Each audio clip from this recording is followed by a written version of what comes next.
Hi, I'm Rigger. This is You Alright, and today I'm going to give you a full breakdown and analysis of the Volume 8 opening. I won't say spoilers, but like any other opening, watch it at your own risk. Also, I will note there are like 1 or 2 points in here that refer to things that happened in the first episode. If you haven't seen it yet, I'll try and label them, but none of them are too huge or like episode breaking. It shouldn't ruin it.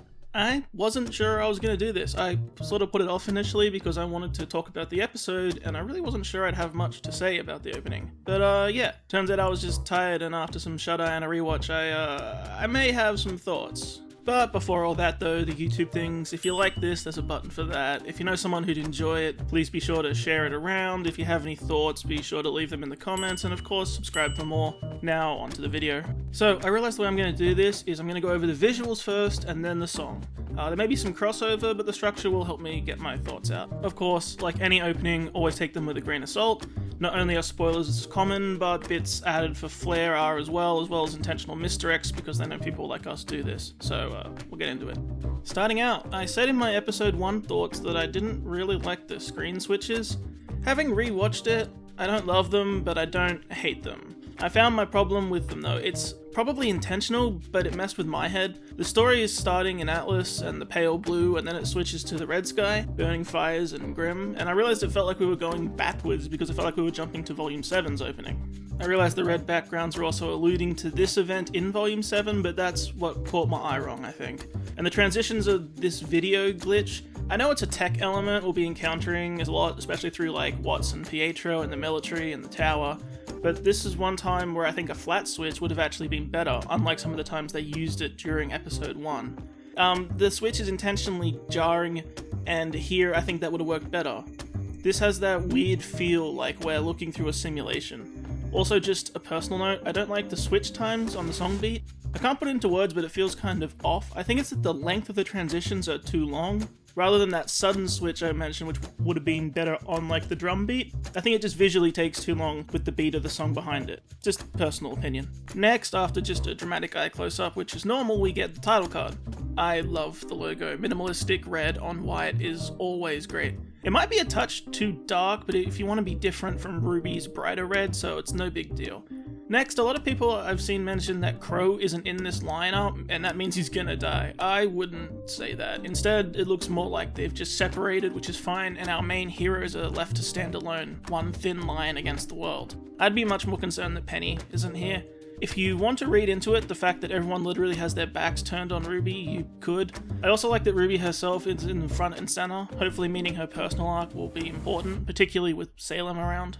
Next up, these title cards are beautiful. No other word for them. It is a great way to show the journey and the growth. For RWBY, this specific reminder of Summer Rose here too could be a nod. We'll hear more about that situation, either from either Salem or Qrow. I like it. It also is just, you know, showing her transition from being a sweet little girl who just wants to be like a mother and help everyone to this warrior we see now. It's quite great. I really enjoy it. The background effect is also quite interesting. We'll also see it more later. It does just look pretty, but it's also super reminiscent of the vault from Volume 5. But Atlas's vault has no tree. You can't deny it has that vibe though. Other thoughts are this swirly yellow magic inside the whale's head. I don't think so, but this has me thinking of a gruesome big pop of Monstro's head and it goes everywhere. Also, sparks from fires around destroyed Atlas is very possible, like raining through the air, ashes, I get that. Although, they look much prettier here than I think you would portray that usually. I admit, the first 2 times I glanced through this, I missed Weiss there in her chest. Not sure why. It just doesn't have that flared out style that the others do. But I like that it's from her short in front of the Schnee symbol, not just that she's grown, not just that she's not the brat we met in Volume 1, but she's actually grown from before that, away from the Schnees and Jacques. Nice touch. Though I will note one sort of weird thing. Weiss is the only one whose memory is facing towards the camera. I don't really have a theory for it, it's just an odd decision, so take note of it in case it does have a meaning. The only thing that sort of comes to mind is, of the main group, she seems to be the only one who isn't sort of questioning things. By which I mean questioning what to do, questioning who she is. No, she's remained sort of straightforward and focused. But admittedly, that's sort of pretty weak. It also could just be nothing. Visually, this is so striking with the red. I just love it. Also, her expression. Ruby had this fire and confidence. Weiss looked prepared and focused, but Blake here is sheer intensity and determination. It's awesome. I love, not only is her expression so intense, but it's contrasted with the old her and with her back turned. It's so much growth and change on screen here. And it's here where things like her ears no longer being hidden, the outfit change, the passive pose to the action pose, and also the haircut, whether you like it or not. Like, there's so much just difference between the two, and the color scheme, it's really great. I think this is my favorite card. This one I don't really like, unfortunately. For a few reasons. I think it's her expression compared to the other. What is Yang so happy about while all the others are seemingly ready for harsh combat? Also, I have no idea why, but I find it weird Zwei is here. I just always associate him with Ruby, not Yang. For no particular reason, probably just their interactions in Volume 2. I know she's by a grave, so put Yang beside Thoughts of Home too, but it could have been her and Tai. Although I guess they don't want another person on the screen to detract. I'm never sad to see Zwei, it's just an odd choice. However, more than the other cards, I think we can theorize about this one. Since I have problems with it, let's look into it and try and come up with some reasoning. First up, she's holding like her own wrist with a fist clenched to her chest. I don't think she's like protecting her good arm or something silly, but it's very close to that cliche hands on the heart, windswept love pose. I know, like usual, I'm not pushing one ship over another or anything, but you can't deny it has that appeal to it. And if they were going to address that here, if they were going to dive into it, then I can certainly see that as a decent reason for this pose and expression. However, I actually have a more general interpretation of this as well. Like I said, no big spoilers, but we see from episode 1 that Yang's emotions are going to be quite important to this season, be they good or bad. Given her hand on hip like adventurer pose in the memory, this could simply be a good representation of her journey from being someone who was cocky and determined into someone who's willing to face their emotions of all sorts. You know, doesn't have to be romantic, just generally open to your emotions and more at peace. I can definitely see that, and like facing who you really are and allowing those things in. That could be a good reason for this card to look like this. This card I really love. It's super quick, no need for deep analysis, normal Atlas, normal Ironwood, but it moves into flames and shadows across his face, making him dark. Solid stuff. Next up is Clover's pin. Not much to say except I really like displaying each member in the leaf. It's a good design. Clover's downfall will cause a ripple through the team, and we see that here. As I talked about in episode 1 thoughts, I think Vine and Elma are in the background obviously, and that's okay. I like Marrow's both sadness and concern here. It speaks a lot to his character. This isn't a prediction based solely on the openings, but if Marrow were to object to what's happening or even defect from the team from the Alps, I can see that as highly possible and fitting, and I think I'd like to see that, especially given his Faunus heritage and a lot of the people that are downtrodden in Mantle being the victims of this, and then everything that's happening and the events, that have led Atlas to where it is right now. Very fitting. But the choice to finish this on the back-to-back is, rather than Harriet on her own, is super interesting. Yes, I know for visual reasons it's setting up a transition in a moment, but still, I really like this.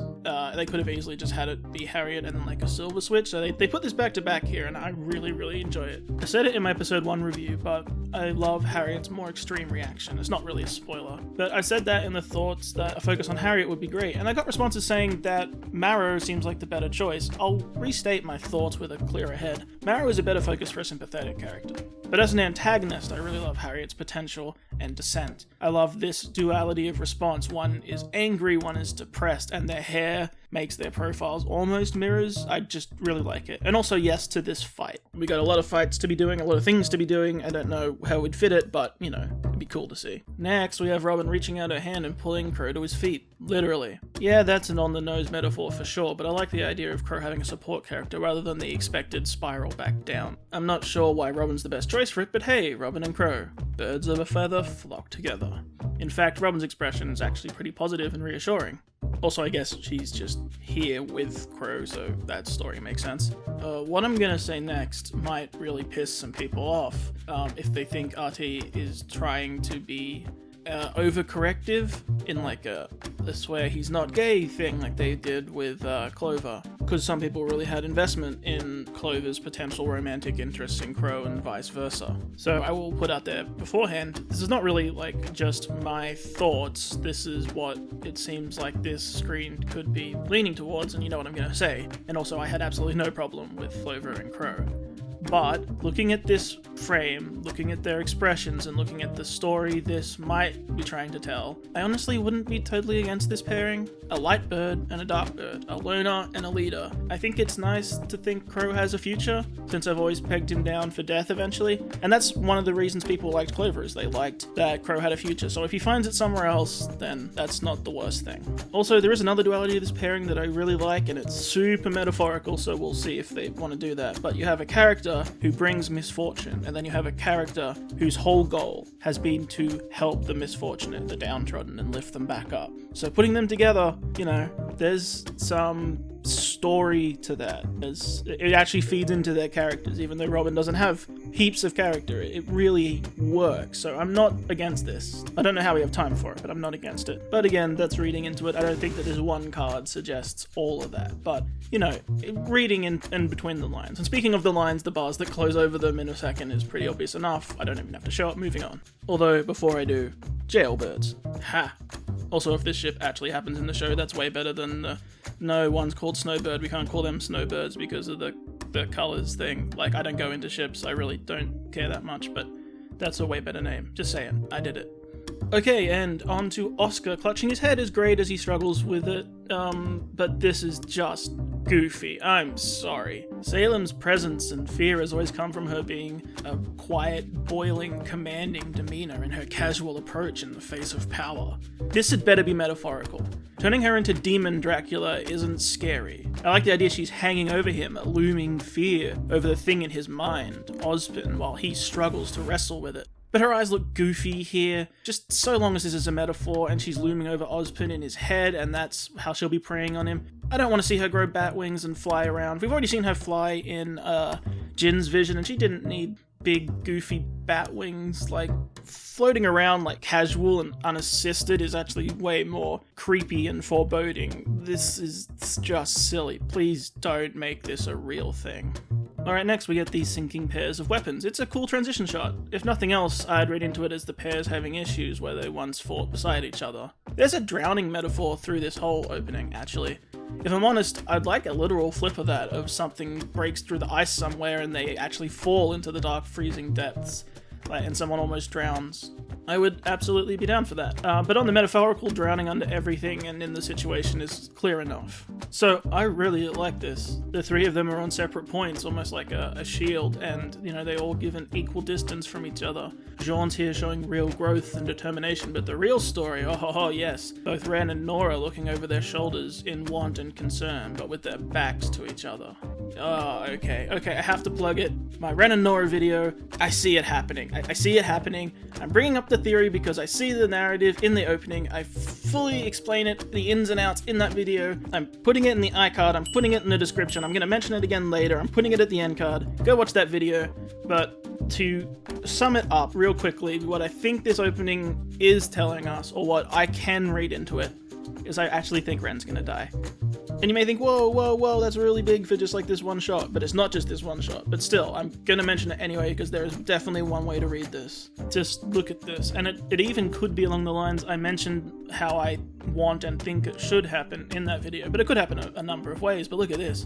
But that comes later. For now, but even if that's not the case, the fact that the focus of the two is on Nora means that her character and role should continue to be expanding, which is fantastic. It looks like she's actually going to be a real character now. Like, it looks great. And you might say that's reading into it too much again, but no, this is the most attention she's ever gotten in an opening, so I'm positive about it. Like, I'm not definite, but I'm feeling very positive about it. But back on my theory, the fact the camera stays on her and she finally turns to look to Ren, and then this happens, a bolt of pink electricity shoots past her face as if through her head, and her face goes to shock and worry.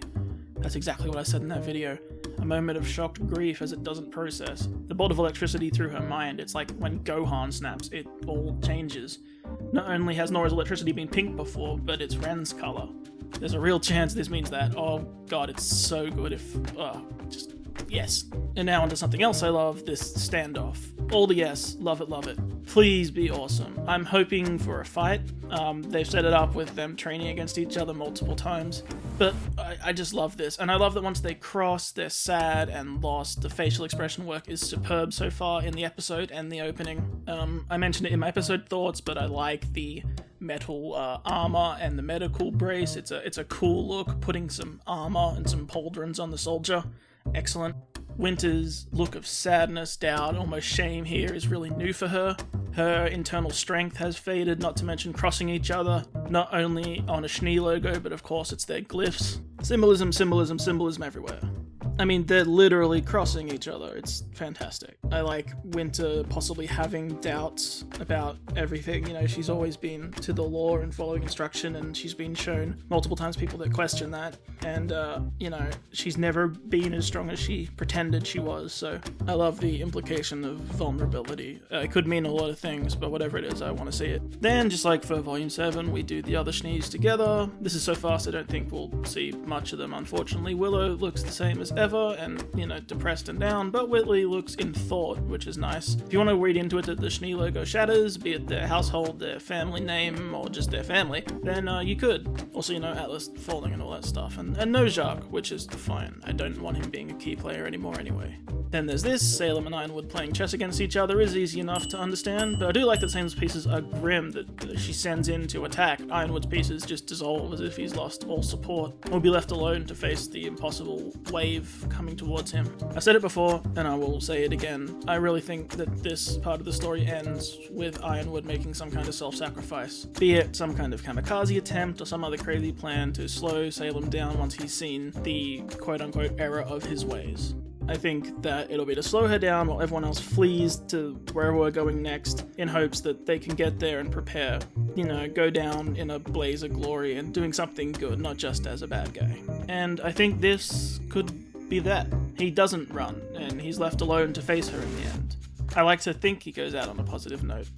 Then the squares around him blow away like flower petals, which is kind of interesting.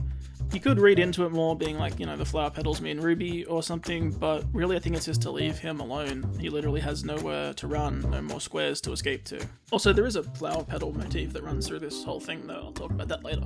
So this bit's pretty straight up. Watts is being Watts, and Watts is the dark reflection of Pietro, but I love Pietro's reflection shows his split focus. Watts is really the issue in front of him, but in his mind he's looking to his daughter in concern. The metaphor is obvious, but it's effective. And then Penny looking at her hands in sadness and unsure, wrestling with the situation and the powers surely she doesn't want, and she's slowly cracking like the mirror. Love it. Just like I've said about Nora in the past, taking a character based in fun and comedy with a quirky personality and turning things very real with them is so good, and it looks like that's what we're getting here. But also, yes, I will mention it, there is the other thing, the full Penny hack. The thing I really didn't want, but it's gonna come up in this opening. And here's the first time Watts smirk cruelly to Pietro. Pietro trying his best, but his concern for his daughter, and her mind cracks as she loses control. Being hacked and taken over by Watts as he evilly gets revenge on Pietro and Penny shatters. That's a very real way to read this, and I'm not going to pretend it's not there, because it's definitely there. Moving on. Okay, now I really have something to say. The transition from Penny to the snowflake. So I think it's pretty clear, and I read that as a very obvious reference to when Cinder noticed the maiden-powered Penny. So the snowflake is Penny, and it melts in Ren's hand, leaving one wet drop. Alright, you ready for some of that theorizing? Because we're going to do it right here. One thing this show has done a lot is the single teardrop, especially in Volume 4 and 5, the dramatic drop from the face. And it literally lands in Ren's hands. He then clutches it like you would in a fail or a struggle, or when you're angry at yourself. Then, everyone rolls up beside him, and with a supporting hand on his shoulder. Then a pink petal blows through and past Nora, who tries to catch it in concern, but can't. Okay, that's it. Doing it again, this is my Ren and Nora thing, really sets in, and it's an excuse for me to plot this out, because I'm gonna do it. I'm going into it, plugging it again, and I'm plotting this out. So Penny cracks, and the snowflake dies in Ren's hand into a single wet teardrop, and he clutches it as people try to reassure him. Here's my read. If you ask me, Penny dies, and Ren couldn't stop it. he blames himself. His tear over the snowflake dying. Remember, he failed to save her once. Or at least failed to save a lot of people, and she took the repercussions for it, and he clearly is not okay with that.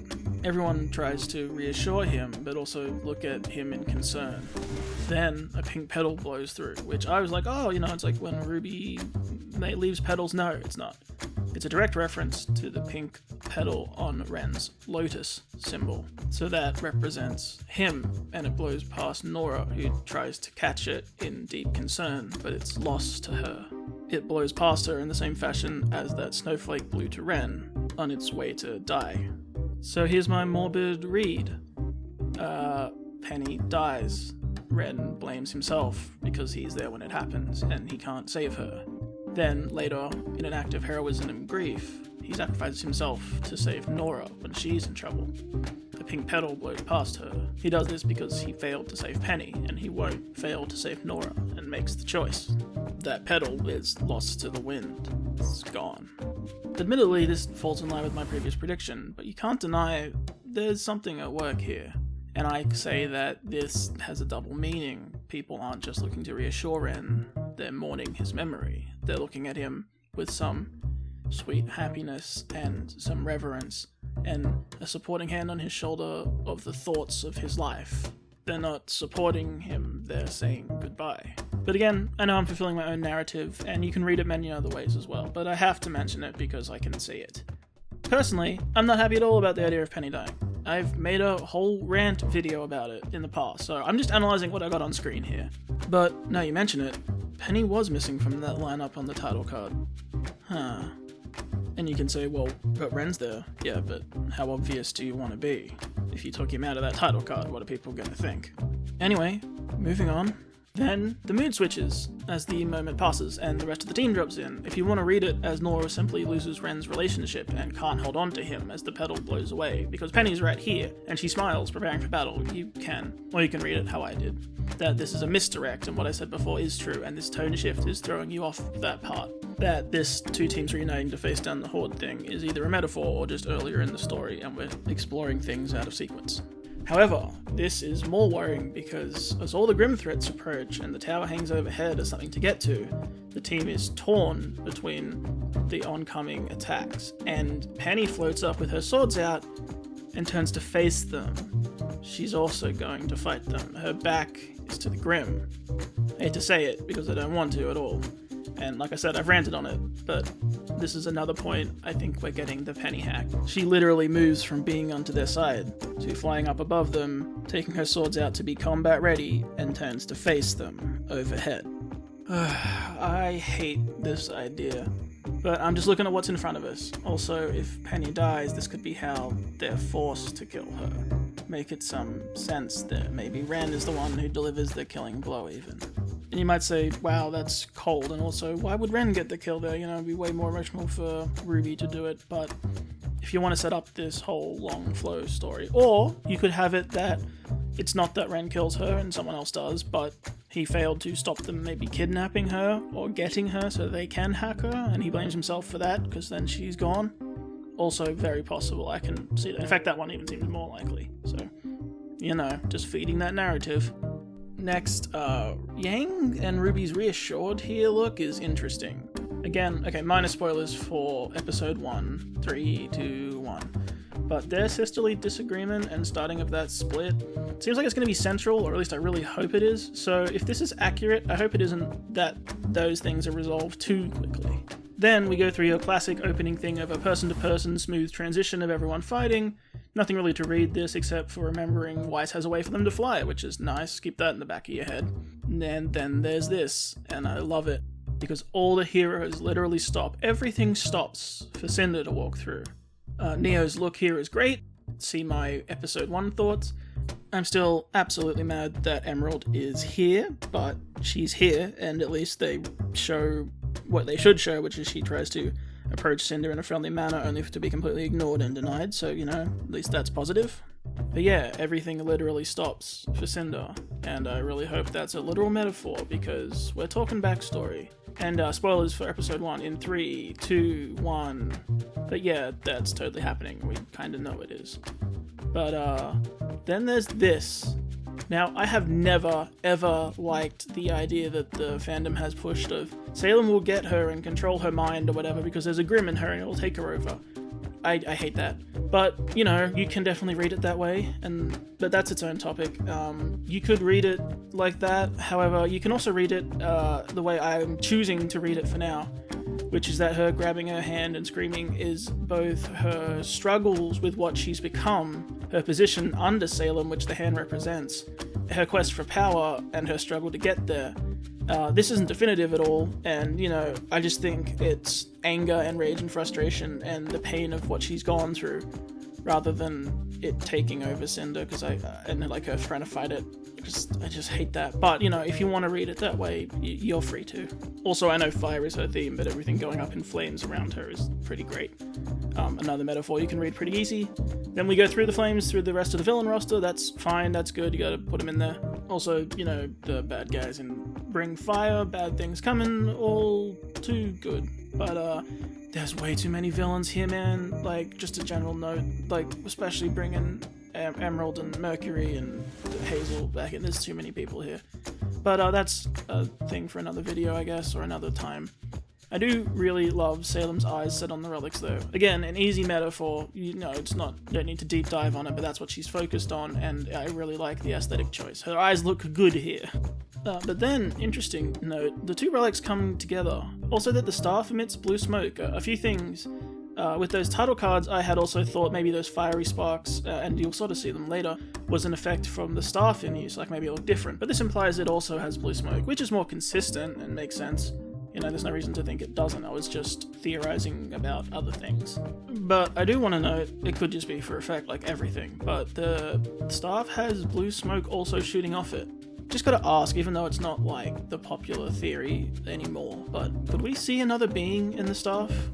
Like, is that how you instruct it into what you want it to put its effort into? You tell it what you want its job to be and then it commits to it? Like, that would make a lot of sense. Like, how do you tell the staff to hold Atlas in the sky and make it float or whatever?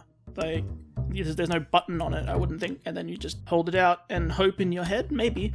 But if there's a being in there, you gotta say, hey, this is what I want your job to be. That could be cool. I mean, I'm up for seeing another spirit. And, you know, that's just me reading into these blue trails coming off it. But also, one does come off the lamp. Does that mean we'll see Jin again? Will we see the last question be used? I'm just gonna put this in here as a little theory of a thing I would have done, is I always liked the idea that Salem gets the lamp, and, you know, everyone fights and tooth and nail to get it back, and then they get it and carry it with them for a very long time. Like another season or so, and then they're in a situation where they really need help and they ask the lamp and nothing happens because we find out back in the past Salem used it and we never saw it off screen. We don't get to see her question, and the thing that they desperately need isn't there when they need it.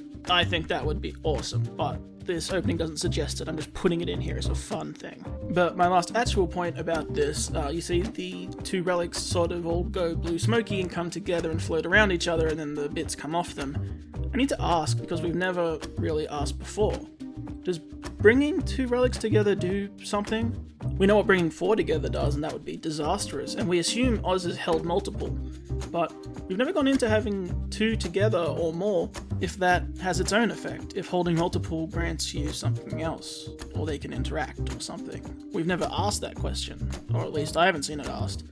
So, despite the fact we know that bringing four together has its own very special effect, does bringing two together mean something else? Do they interact like this for some reason? We'll find out, I guess, maybe.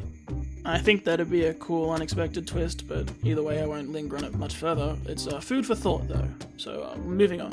So, more flashes between regular and wrecked Atlas, that's fine, we know what that is. Then this shot. Now this is more like it. The team looks great again. No Penny, and Yang's posture. Her back to Ruby. Ooh, yes, a full turn away, not just in a combat battle stance side on. Her eyes are still set on the oncoming forces with pretty much everyone else, but that body language isn't great, and that's great. That's what I want to see.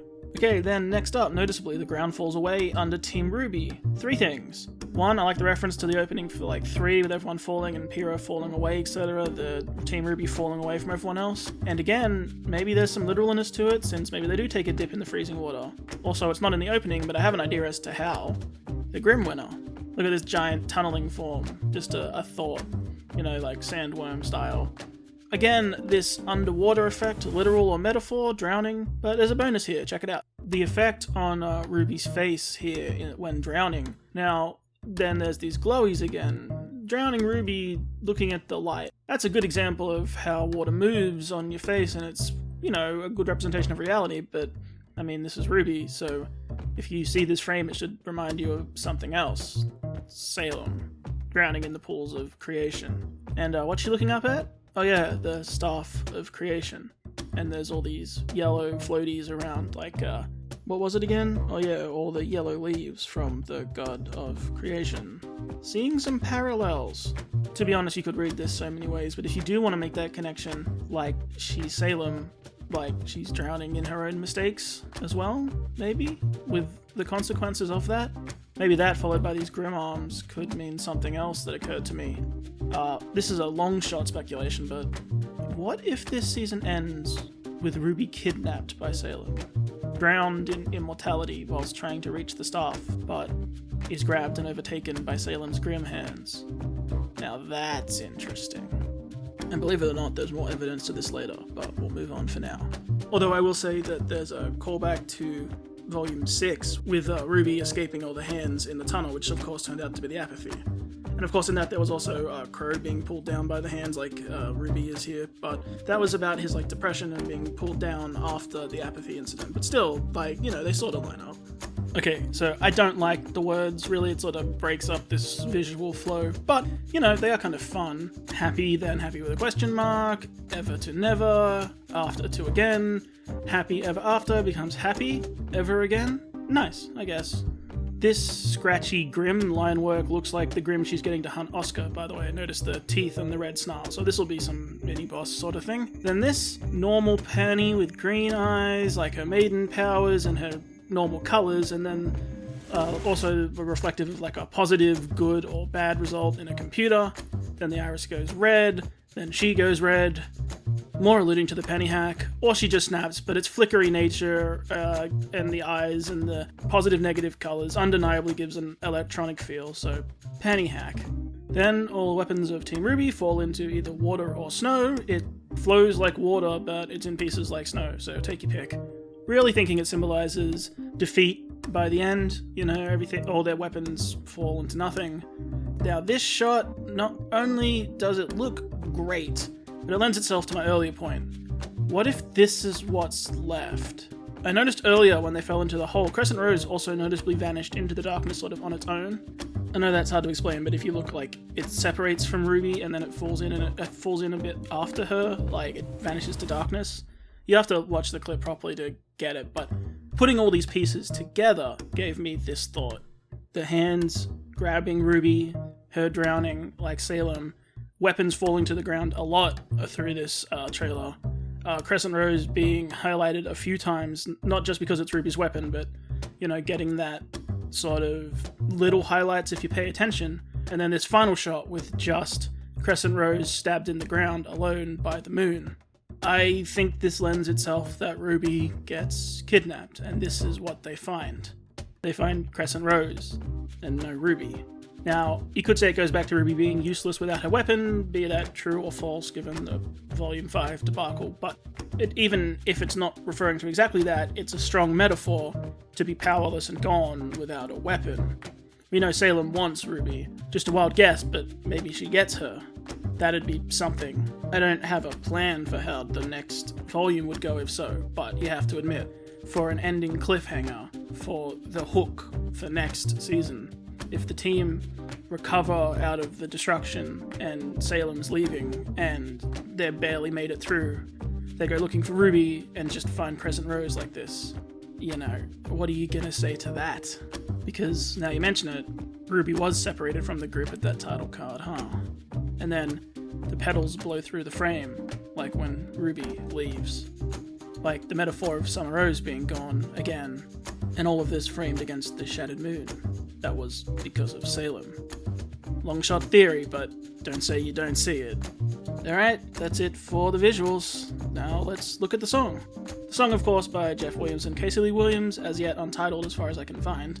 Huge shout out, of course, to Sirs and Madams. I got the lyrics from their site provided by Jeff, so excellent, great channel. Check them out, but if you know me, you know them. So anyway, I'll start off just quickly talking musically. I was really hoping beforehand for a return to the thrashy rock of Volume 3, that chaotic approach. I really like Volume 7's like boppy opening, and was hoping this would be a massive contrast to it, like back to the darkness, back to Volume 3. And instead we get more of like a mournful piece, but still with the energy and the drums.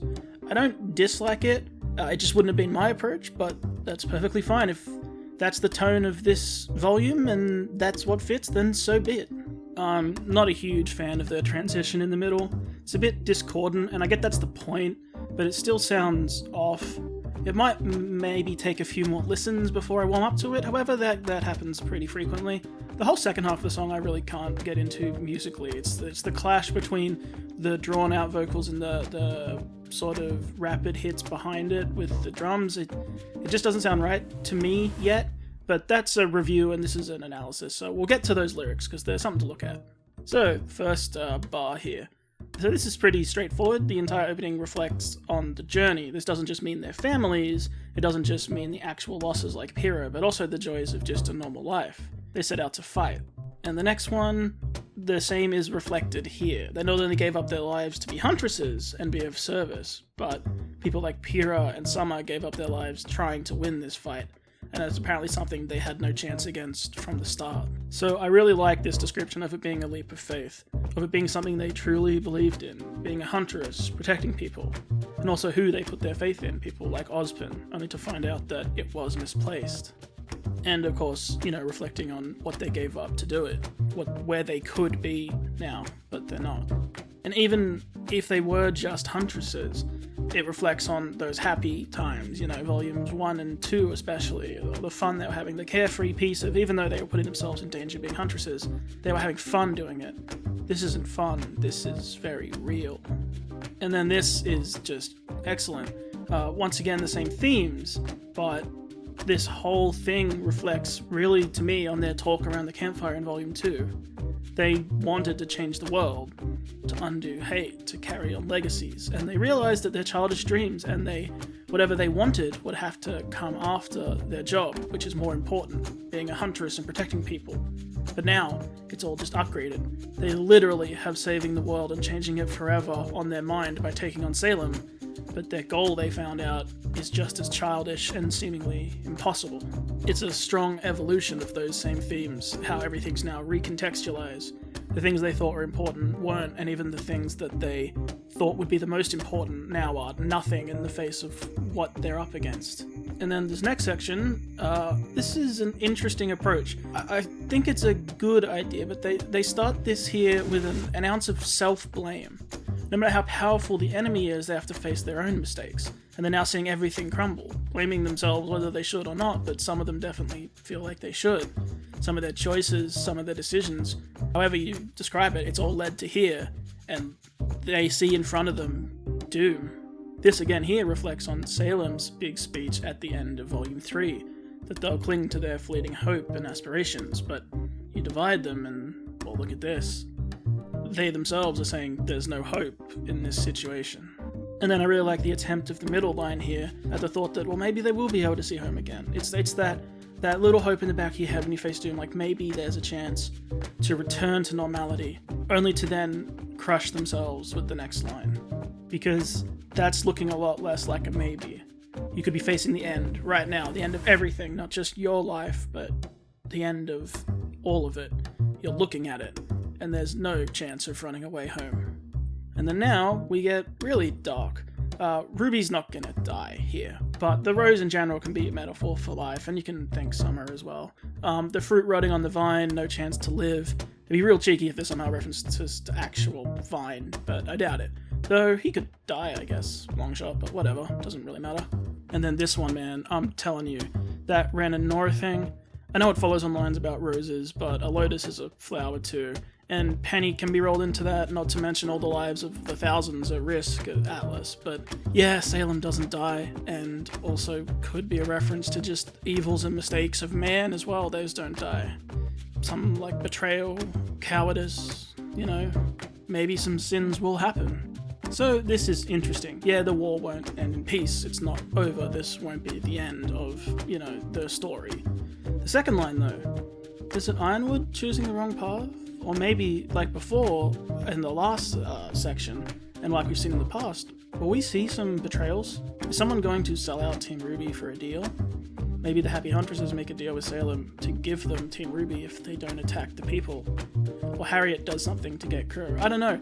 Nothing suggests these two things specifically happening, but I wonder if Salem takes advantage of the fear and threat to see if someone is weak or desperate enough to try a deal. Maybe that's how she ends up kidnapping RWBY. Someone sold them out. Baseless accusations, but it's just an idea for things. Ironwood said he won't turn out like Lionheart, but maybe someone else will. And we wrap it up with the story. That's the plan. There's no escape. We'll risk everything. Risk it all for the fall of Atlas and try and save everyone. It sounds equally hopeful, like strive against the odds, but also sort of foreboding. It's worth it all.